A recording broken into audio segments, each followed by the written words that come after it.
Travel to Europe has changed.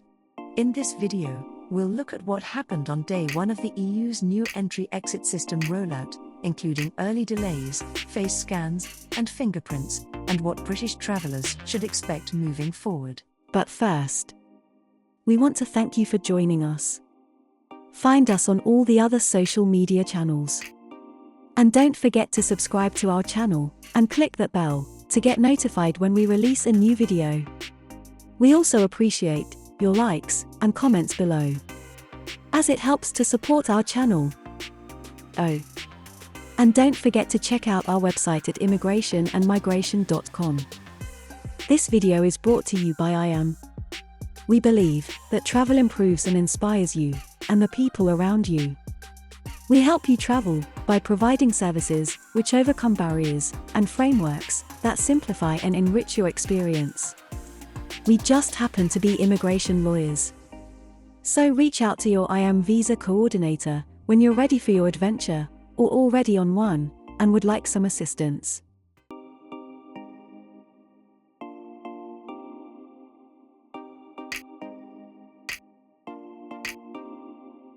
The European Union has officially launched its new entry-exit system, or EES, marking one of the biggest changes to European travel in decades.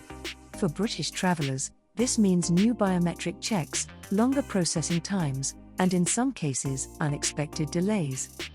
While the system is designed to modernise border control, its first full day has already been affected by technical issues and operational challenges.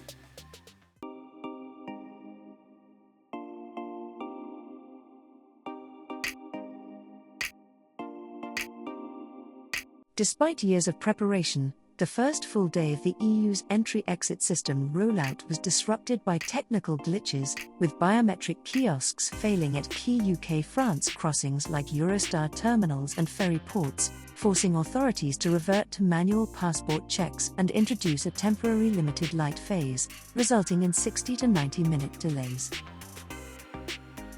The disruption is not limited to UK routes.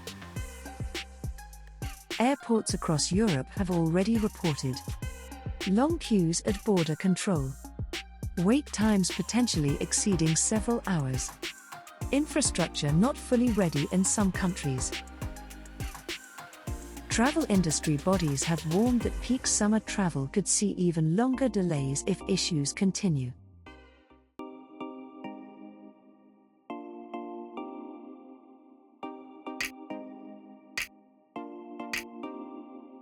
Despite early problems, the EES represents a significant shift in how Europe manages its borders. In the long term, travelers can expect faster repeat entry through automated systems, better tracking of travel history, reduced reliance on manual checks. The system will also work alongside the upcoming ETIAS travel authorization, expected later in 2026.